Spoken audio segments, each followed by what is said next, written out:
Ladies room ಇವೆಲ್ಲ ನಾವು reels ಮಾಡ್ತೀವಲ್ಲ ಎಲ್ಲ ನಾಯಕಿಯರು ಎಲ್ಲ ಓ ಎಲ್ಲ 18 ಇಯರ್ಸ್ ಅವರಲ್ವಾ?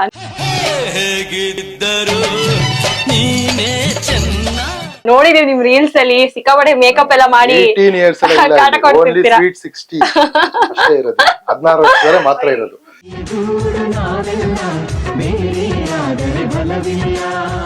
ಒಂದ್ ದೊಡ್ಡ ಸ್ಕೂಲ್ ಓನರು ಅವರು ಇವತ್ ನೋಡಿ ಇಲ್ಲಿದ್ದಾರೆ. ಬಂಗ್ಲಲ್ಲಿದ್ದವರು ಪ್ರತಿಯೊಂದು ರೂಮಲ್ಲೂ ಬಾತ್ರೂಮಲ್ಲೂ ಎ ಸಿ ಇದ್ದಿದ್ದು. ಕಿಡ್ನಿ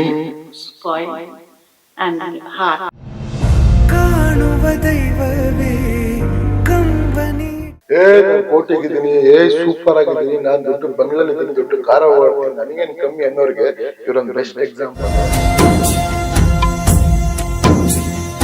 ದೇವ್ರು ಕೊಟ್ಟ ಅಂದ್ರೆ ಮುಗಿತ್ ಫಿನಿಶ್. ದಯವಿಟ್ಟು ಜಾಸ್ತಿ ಮೆರೆಯಕ್ ಹೋಗ್ಬೇಡಿ. ಎಷ್ಟೇ ಕೋಟಿ ಇರ್ಲಿ, ಹೊಟ್ಟೆಗೆ ಚಪಾತಿ ಸಿಗ್ಲಿಲ್ಲ ಅಂದ್ರೆ ಫಿನಿಶ್.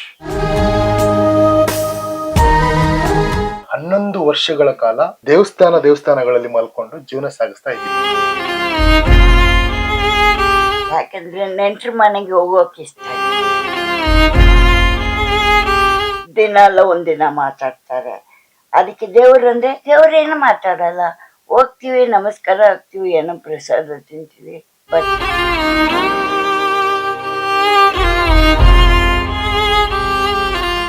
ಬನ್ನಿ, ಇದು ನಮ್ಮ ಒಂದು ಲೇಡೀಸ್ ರೂಮ್. ಇವೆಲ್ಲ ನಾವು ರೀಲ್ಸ್ ಮಾಡ್ತೀವಲ್ಲ ಎಲ್ಲ ನಾಯಕಿಯರು ಎಲ್ಲ ಓ ಎಲ್ಲ 18 ಇಯರ್ಸ್ ಅವರಲ್ವಾ? ನೋಡಿದೀವಿ ನಿಮ್ ರೀಲ್ಸ್ ಅಲ್ಲಿ ಸಿಕ್ಕಾಪಟ್ಟೆ ಮೇಕಪ್ ಎಲ್ಲ ಮಾಡಿ 18 ಇಯರ್ಸ್ ಕಾಟ ಓನ್ಲಿ ಕೊಡ್ತಿರ್ತೀರಾ. ಸ್ವೀಟ್ 60 ಅಷ್ಟೇ ಇರೋದು.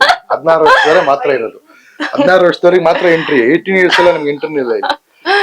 ನಿಮ್ ರೀಲ್ಸ್ ಮೂಲಕ ಇವ್ರನ್ನೆಲ್ಲ ಫೇಮಸ್ ಮಾಡ್ಬಿಟ್ಟಿದೀರಾ. ಹೌದು. ಮೊನ್ನೆ ಈ ಲೇಡಿ ಫುಲ್ ವೈರಲ್, ನಿಮ್ಗೆ ಗೊತ್ತಿರಬೇಕು. ಸ್ಕೂಲ್ ಓನರ್, ಒಂದ್ ದೊಡ್ಡ ಸ್ಕೂಲ್ ಓನರು ಅವರು ಇವತ್ ನೋಡಿ ಇಲ್ಲಿದ್ದಾರೆ. ಒಂದು ದೊಡ್ಡ ಇದ್ ಬರುತ್ತಲ್ಲ ಬಂಗ್ಲಲ್ಲಿದ್ದವರು ಪ್ರತಿಯೊಂದು ರೂಮಲ್ಲೂ ಬಾತ್ರೂಮಲ್ಲೂ ಎ ಸಿ ಇದ್ದಿದ್ದು. ಡೋರ್ ತೆಗೆಯಕ್ಕೊಬ್ಬ ಆತರ ಎಲ್ಲ ಇದ್ದಿದ್ದು. ಅವ್ರ ಸ್ಕೂಲ್ ಹೆಸರು ಹೇಳಿಮ್ಮ ನಿಮ್ದು? Nehru Niketan English medium high school. MD ಅವರು. One of the best schools there. But ಇವತ್ತು ಇಲ್ಲಿದ್ದಾರೆ. ಕಾರಣ ಏನ್ ಗೊತ್ತಾ? Kidney spoiled and heart problem ಆಯ್ತು. ಅದಕ್ಕೋಸ್ಕರ ಇಡೀ ಅವ್ರ ಮಗ, ಅವ್ರ ಮನೆ, school, sold everything, car, building, everything possible things. I had all diamonds and all, everything sold for my looking after all that only. ಆದ್ರೆ ನಾನು ಒಂದ್ ಹೇಳ್ತೀನಿ ಸರ್, ನಾನು ಇವ್ರ ನೋಡಿದಾಗ ಒಂದ್ ಅನ್ಸುತ್ತೆ ಏನ್ ಗೊತ್ತಾ? ನಾನ್ ಕೋಟಿಗಿದ್ದೀನಿ, ಸೂಪರ್ ಆಗಿದ್ದೀನಿ, ನಾನ್ ದೊಡ್ಡ ಬಂಗ್ಲಲ್ಲಿದ್ದೀನಿ, ದೊಡ್ಡ ಕಾರ ಓಡ್ತೀನಿ, ನನಗೇನ್ ಕಮ್ಮಿ ಅನ್ನೋರಿಗೆ ಇವರೊಂದು ಬೆಸ್ಟ್ ಎಕ್ಸಾಂಪಲ್. ದೇವ್ರು ಕೊಟ್ಟ ಅಂದ್ರೆ ಮುಗಿತ್ ಫಿನಿಶ್. ದಯವಿಟ್ಟು ಜಾಸ್ತಿ ಮೆರೆಯಕ್ ಹೋಗ್ಬೇಡಿ. ಎಷ್ಟೋ ಜನ ಮೇಡಮ್ ಕೋಟಿ ಇದೆ, ಒಬ್ರಿಗೂ ಸಹಾಯ ಮಾಡಲ್ಲ. ಬಟ್ ಒಂದ್ ಹೇಳ್ತೀನಿ, ಇವಾಗಿಂದ ಸ್ವಲ್ಪ ಚೇಂಜ್ ಆಗ್ರಿ. ಇರೋ ಒಂದ್ ದುಡ್ಡನ್ನ 100 ರೂಪಾಯಿ 10 ರೂಪಾಯಿವರೆಗೂ ಸಹಾಯ ಮಾಡಿ. ಮುಂದೆ ನಿಮ್ ಮಕ್ಳಿಗೋ ನಿಮ್ ಫ್ಯಾಮಿಲಿಗೋ ಆ ದೇವ್ರು ಹೆಂಗೋ ಆಗುತ್ತೆ. ದಯವಿಟ್ಟು ಇವ್ರು ನೋಡಿ, ನಿಮ್ಗೆಲ್ಲ ನಾನು ಏನ್ ಹೇಳಕ್ ಅರ್ಥ ಆಗ್ತಿಲ್ಲ. ಎಷ್ಟೋ ಜನ ನಿಮ್ಮ ಅಮ್ಮ ಅಪ್ಪ ಅಂದ್ರೇ ಮನೆಯಿಂದ ಆಚೆ ಆಗ್ತೀರಾ.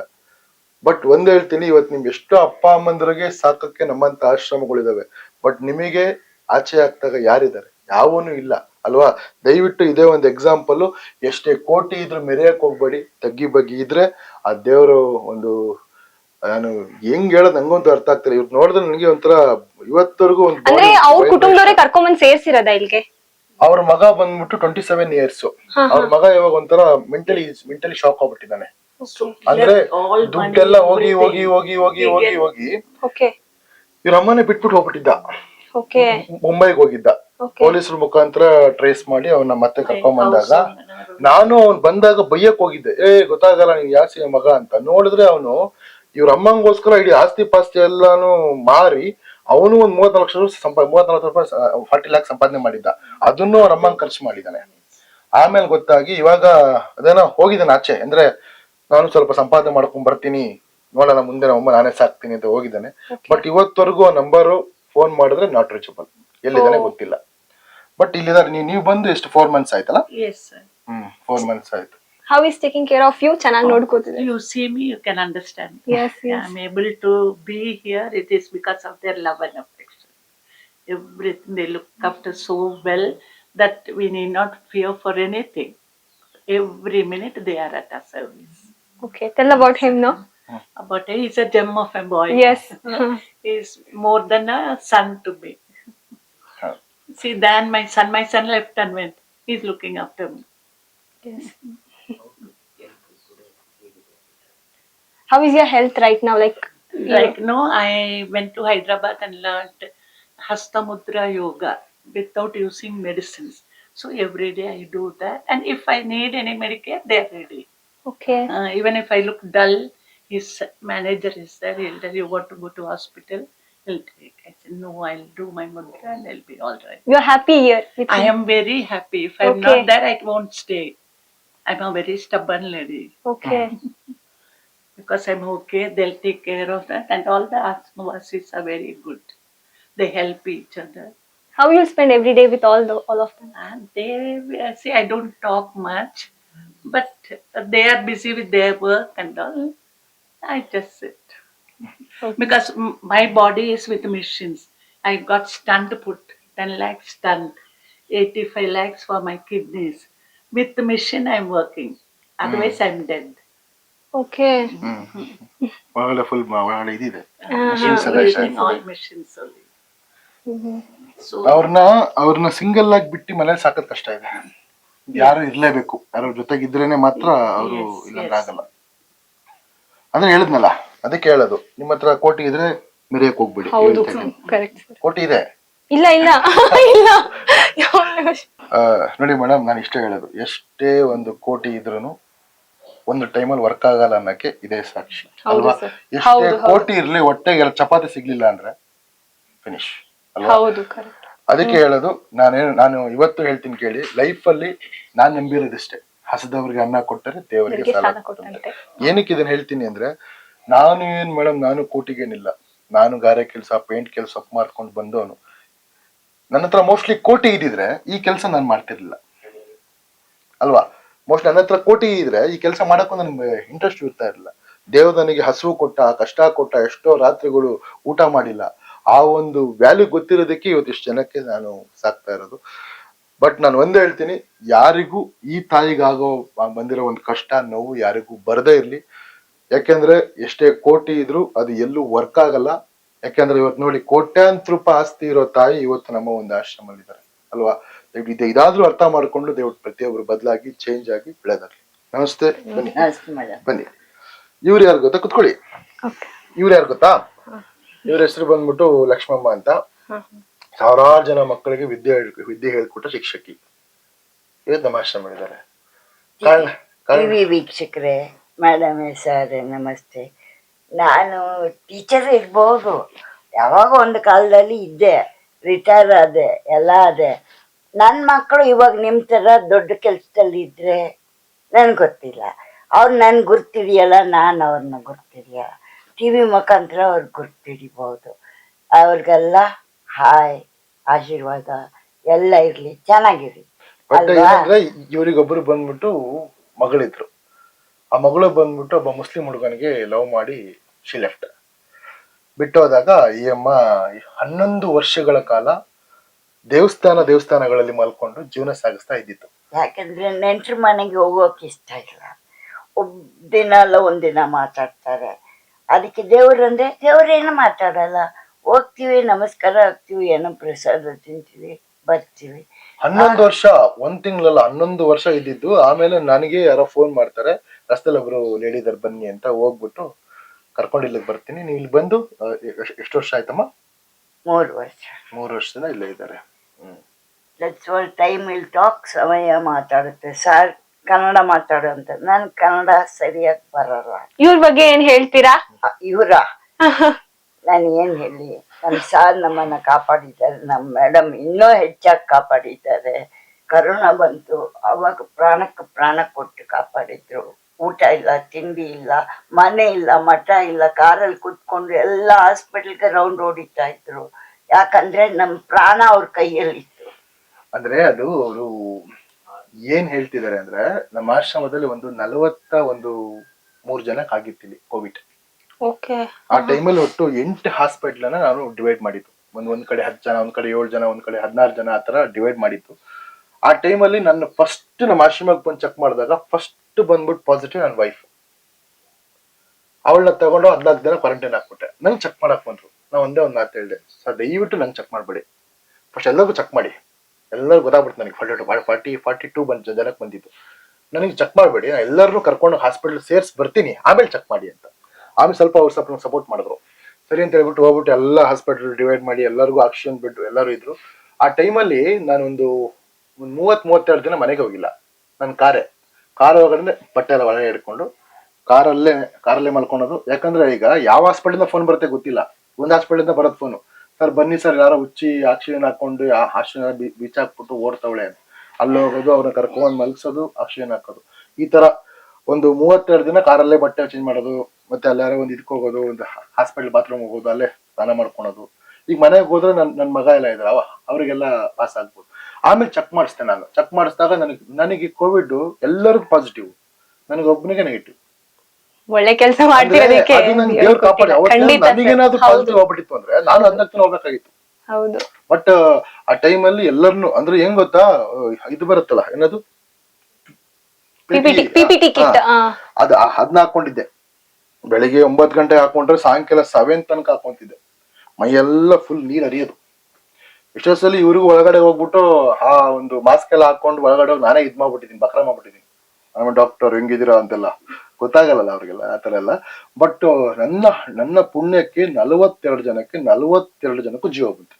ಮೇಡಮ್ ಎಕ್ಸ್ಕ್ಯೂಸ್ ಮೀ, ಟಿವಿ ಅವ್ರು ಎಕ್ಸ್ಕ್ಯೂಸ್ ಮೀ, ನಮಗೆ ಕೋವಿಡ್ ಬಂದಿದೆ ನಮ್ಗೆ ಗೊತ್ತಿಲ್ಲ, ನಮ್ಗೆ ಏನೂ ಗೊತ್ತಿಲ್ಲ. ಹಾಸ್ಪಿಟಲ್ಗೆ ಹೋದಾಗನೂ ಅವ್ರು ಹೇಳಿಲ್ಲ. But treatment going on 40 days we stayed in the hospital. 40 days ದೇವ್ರು ಕಾಪಾಡಿ ಸರ್.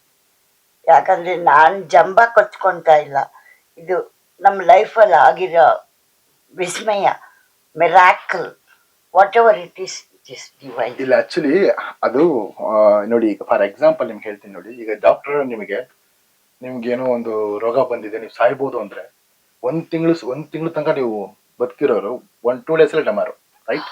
ಅದಕ್ಕೆ ನಾನು ಎಲ್ಲಾ ಹಾಸ್ಪಿಟಲ್ ಹೇಳಿದೆ ಏನ್ ಗೊತ್ತಾ, ಯಾರಿಗೂ ಕೋವಿಡ್ ಬಂದಿರೋ ವಿಷಯ ಹೇಳಲೇ ಕೂಡುದು.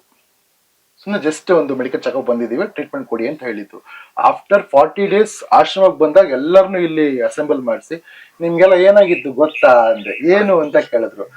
ಕೋವಿಡ್ ಆಗಿತ್ತು ನಿಮ್ಗೆ ಅಂದ್ರೆ ಎಲ್ಲರೂ ಶಾಕ್ ಅವಾಗ, ನನಗೆ ನಿಜವಾಗ್ಲೂ ಕೋವಿಡ್ ಆಗಿತ್ತಾ ಅಂತಂದ್ರೆ ಯಾರಿಗೂ ಹೇಳ್ಬೇಡಿ ಅಂತ. ಎಲ್ಲ ನನ್ನ ಪುಣ್ಯಕ್ಕೆ 8 ಹಾಸ್ಪಿಟಲ್ ಡಾಕ್ಟರ್ಗಳು ಒಳಗಡೆ ಕೆಲಸ ಮಾಡೋರಲ್ಲ, ನನ್ನ ಒಂದು ಕೆಲ್ಸಕ್ಕೆ ಥ್ಯಾಂಕ್ಸ್. ಅವರೆಲ್ಲ ಸರ್ ನೀವು ಹೇಳಿದಕ್ಕೆ ನಾವು ಯಾರಿಗೂ ಹೇಳಿಲ್ಲ, ಆ ತರ ನಮ್ಗೆ ಸೇವ್ ಮಾಡಿದ್ರು. ಬಟ್ ಎಲ್ಲರೂ ಜೀವಂತವಾಗಿ ಬಂದ್ರೆ ಅದೇ ನನಗೆ ಖುಷಿ. ಬಟ್ ಇಲ್ಲ ಅಂದ್ರೆ ಇಷ್ಟೊತ್ತಿಗೆ 43 ಜನ ಔಟ್ ಆಗ್ಬಿಟ್ಟಿದ್ರೆ ನಮ್ಮ ಆಶ್ರಮ ಫುಲ್ ಖಾಲಿ ಆಗ್ಬಿಟ್ಟಿದ್ರು. ದಯವಿಟ್ಟು ಎಲ್ಲ ಅಪ್ಪ ಅಮ್ಮಂದಿರು ಮಕ್ಕಳು ಎಲ್ಲ ನಿಮ್ಮ ತಾಯಿ ತಂದೆಗೆ ನಿರೀಕ್ಷೆ ಮಾಡಬೇಡಿ, ಆಚೆ ಓಡಿಸ್ಬೇಡಿ. ತಾಯಿಯೇ, ತಂದೆ ಅವ್ರ ಕಷ್ಟ ನಿಮ್ಗೆ ಗೊತ್ತಾಗಲ್ಲ, ನಿಮ್ಮ ಕಷ್ಟ ಅವ್ರಿಗೆ ಗೊತ್ತಾಗಲ್ಲ. ಏನು ಗೊತ್ತಾ, ಮಕ್ಕಳು rash, they are very fast. ತಂದೆ ತಾಯಿ ನಿಧಾನ, ಸೋ ಸ್ಟಡಿ. ನಮ್ಮ ಮಗು ಏನು ಮಾಡ್ತಾರೆ, ನಮ್ಮ ಮಕ್ಕಳು ಸ್ಟೂಡೆಂಟ್ ಏನು ಮಾಡ್ತಾರೆ, ನಾವು ನಿಧಾನಕ್ಕೆ ಯೋಚನೆ ಮಾಡ್ತೀನಿ, ಅವ್ರು ಯೋಚನೆ ಮಾಡಲ್ಲ. ಇವಾಗ ಒಂದು ಹಸು ಓಡೋಗುತ್ತೆ, ಕರು ಓಡೋಗುತ್ತೆ, ಗೊತ್ತಾಗಲ್ಲ ಎಲ್ಲಿ ಓಡೋಗುತ್ತೆ. They don't know what is good what is bad. ಗೊತ್ತು ಇದ್ರೇನು ದೇ ಡೋಂಟ್ ಕೇರ್. ಆ ಥರ ಹಸುನ ಮನುಷ್ಯರಿಗೆ ಹೋಲಿಸ್ಬಾರ್ದಲ್ಲ, ಮನುಷ್ಯಗೆಲ್ಲ ಗೊತ್ತಾಗುತ್ತಲ್ಲ. ಇಲ್ಲ, we should learn lessons from the animals. Animals do very. But ನಾನು ಹೇಳೋದಿಷ್ಟೇ, ಆ ತಾಯಿ ಏನ್ ಹೇಳಕ್ ಕೊಟ್ಟಿದ್ದಾರೆ ಅಂದ್ರೆ, ಎಲ್ಲೇ ಅವ್ರ ಮಗಳಿದ್ರು ದಯವಿಟ್ಟು ಒಂದಲ್ಲ ಒಂದಿನ ಬಂದ್ಬಿಟ್ಟು ಆ ತಾಯಿನ ಒಂದ್ಸಲಿ ನೋಡ್ಕೊಂಡು ಹೋಗಿ, ಒಳ್ಳೇದಾಗ್ಲಿ. ಎಷ್ಟ್ ದಿನ ಅಂತ ಆಚೆ ಇರ್ತೀರಾ ಅಲ್ವಾ, ಬಂದ್ಬಿಟ್ಟು ಕರ್ಕೊಂಡೋಗಿ ಅಂತ ಹೇಳ್ತಿಲ್ಲ, ಬಂದ್ಬಿಟ್ಟು ಅಟ್ಲೀಸ್ಟ್ ಒಂದು ಮಾತಾಡ್ಸ್ಕೊಂಡು ಹೋದ್ರೆ ಅವ್ರಿಗೆ ಇನ್ನೂ ಒಂದು 10 ವರ್ಷ ಒಂದು ಜೀವಂತವಾಗಿರ್ಬೇಕು ಅಂತ ಒಂದು ಇದು ಬರುತ್ತೆ, ಒಂದು ಕಾನ್ಫಿಡೆಂಟ್. ಒಳ್ಳೇದಾಗ್ಲಿ. ದೇವರು ಒಳ್ಳೇದ್ ಮಾಡಿ. Thank you. God bless all. Sir, ಇಲ್ಲಿ ನಿಜಕ್ಕೂ ಒಬ್ಬೊಬ್ರ ಕತೆ ಕೇಳಿದ್ರು ಕೂಡ ಬದುಕಿಗೆ ಒಂದ್ ಪಾಠ ಅಂತಾನೆ ಹೇಳ್ಬೋದು. ಹಂಗಿದೆ ಇವ್ರ ಜೀವನದ ಬಗ್ಗೆ ಕೇಳ್ತಾ ಹೋದ್ರೆ. ಬನ್ನಿ ಇನ್ನೂ ಒಂದಷ್ಟು ಜನ ಮಾತಾಡ್ಸೋಣ, ಇನ್ನೂ ಏನೇನು ವಿಚಾರಗಳಿದೆ. ಹಂಗೆ ಇವರು ಒಂದು ಮನೆಯಲ್ಲಿ ಸಿಂಗಲ್ ಆಗಿದ್ದು, ಹಂಗೆ ಸಿಕ್ಕಿದ್ದು. ಇವರು ಇಲ್ಲಿಗೆ ಬಂದು, ಅಮ್ಮ ನೀವು ಬಂದು 10 ತಿಂಗಳಾಯ್ತು. ಆರಾಮಾಗಿದ್ದೀರಿ? ಚೆನ್ನಾಗಿದೆ ಅಷ್ಟೇ. ಮತ್ತೆ ಇವರು ಅಷ್ಟೇ, ಇವ್ರ ಹೆಸರು ಬಂದ್ಬಿಟ್ಟು ಗೀತಾ ಅಂತ. ಇವ್ರು ನಂಗೆ ಸಿಕ್ಕಿ, ನೀವು ಇಲ್ಲಿಗೆ ಬಂದು ಎಷ್ಟು ವರ್ಷ ಆಯ್ತು? ಆಯ್ತು. 1.5 ವರ್ಷ ಆಯ್ತು. ಇವ್ರು ನಂಗೆ ಸಿಕ್ಕಾಗ ಇವ್ರು ನಾನು ಯಾರು ಅಂತಾನೆ ಗೊತ್ತಿಲ್ಲ, ನನ್ನ ಮುಖನೇ ಕಾಣಿಸ್ತಾ ಇರಲಿಲ್ಲ. ಅಂದ್ರೆ ಇವ್ರಿಗೆ 2 ಕಣ್ಣು ಕಾಣಿಸ್ತಾ ಇರಲಿಲ್ಲ. ಈ ನಮ್ ದೇವ್ರು ನಾನ್ ಬಂದ್ಮೇಲೆ ನನ್ಗೆ ಕಣ್ಣು ಕೊಟ್ರು. ಇವಾಗ ಪ್ರಪಂಚ ನೋಡ್ತಾ ಇದ್ದೀನಿ ಕೆಲ್ಸನ. ಅದೇ ನೀವು ಫಸ್ಟ್ ನನ್ನನ್ನ ನೋಡದೇ ಇದ್ದಾಗ ಹೆಂಗ್ ಅನ್ಕೊಂಡಿದ್ರಿ ಇವನು ಯಾವ ತರ ಇರ್ಬೋದು ಅಂತ? ಅದೇ ಅನ್ಕೊಂಡಿದ್ದು. ಆಮೇಲೆ ನನ್ ಕಣ್ ಬಂದ್ಮೇಲೆ ಯಾವ ನೀವು ಡಬ್ಬಾ ತರ ಇಲ್ಲ ನನ್ನ ಪಾಲಿಗೆ ಇವ್ರು ದೇವ್ರಮ್ಮ. ನನಗೆ ಕಣ್ಣು ಕೊಟ್ಟು ನೋಡ್ತಾ ಇವಾಗ ಹಿಂಗಿದ್ದೀರಿ? ಆರಾಮಾಗಿದ್ದೀರಿ? ಇವ್ರಿಗೆ ಗಂಡ ಮಕ್ಕಳೆಲ್ಲ ಇಲ್ಲ ಅಲ್ಲ ನಿಮ್ಗೆ? ಇಲ್ಲ ಸರ್, ಸತ್ತೋದ್ರು ನನ್ನ ಯಜಮಾನ್ರು. ಯಾರು ಇಲ್ಲ ಇವ್ರಿಗೆ ಆಕ್ಚುಲಿ, ಸಂಬಂಧಿಕರೆಲ್ಲ ಇದಾರೆ. ಯಾರು ಇದಾರೆ? ಅಲ್ಲ ಸರ್, ಆಶ್ರಮ ಅಂದ್ಮೇಲೆ ಊಟ ಬಟ್ಟೆ ನೋಡ್ಕೊಳ್ಳೋದೇ ಕಷ್ಟ, ಅದ್ರಲ್ಲಿ ಕಣ್ಣಿಲ್ದಿರೋರ್ಗು ಕಣ್ಣು ಇದು ಮಾಡಿ 478 ಆಪರೇಷನ್ ಮಾಡ್ತೀನಿ ಇಲ್ಲಿ ತನಕ. 1887 ಜನ ಸಾಕಿದ್ದೀನಿ, 478 ಆಪರೇಷನ್ ಮಾಡ್ಸಿದ್ವಿ. ಬಟ್ ಒಳ್ಳೇದಾಗ್ಲಿ ಅಷ್ಟೇ, ನೋಡ್ತವ್ರಲ್ಲ ಅವ್ರಿಗೆ ನನಗೆ ಕೇಳಿದ್ದು, ಅವ್ರ ಮುಖದಲ್ಲಿ ಕಾಣಿಸ್ತಿದೆ ಆ ಖುಷಿ. ಅಲ್ಲ ನನಗೇನ್ ಕೇಳಿದ್ ಗೊತ್ತಾ, ನಾನು ಇನ್ನೊಂದು ಮದುವೆ ಆಗ್ಬೇಕು, ಕಣ್ಣು ಇವ್ರು ನಮ್ ಪಾಲಿಗೆ ಇವ್ರು ದೇವ್ರು. ನನ್ಗೆ ದೇವ್ರು ಕಣ್ ಕೊಟ್ರು, ನೋಡ್ತಾ ಇದ್ದೀನಿ, ಖುಷಿಯಾಗಿದ್ದೀನಿ, ಏನು ಚಿಂತೆ ಇಲ್ಲ ನನಗೆ. ಇವೆಲ್ಲ ಕಾಣಿಸ್ತಾ ಇದೆ, ಎಲ್ಲ ಕಾಣಿಸ್ತಾ ಇದೆ ಸರ್. ಆರಾಮಾಗಿ ಚೆನ್ನಾಗಿ. ಹಂಗೆ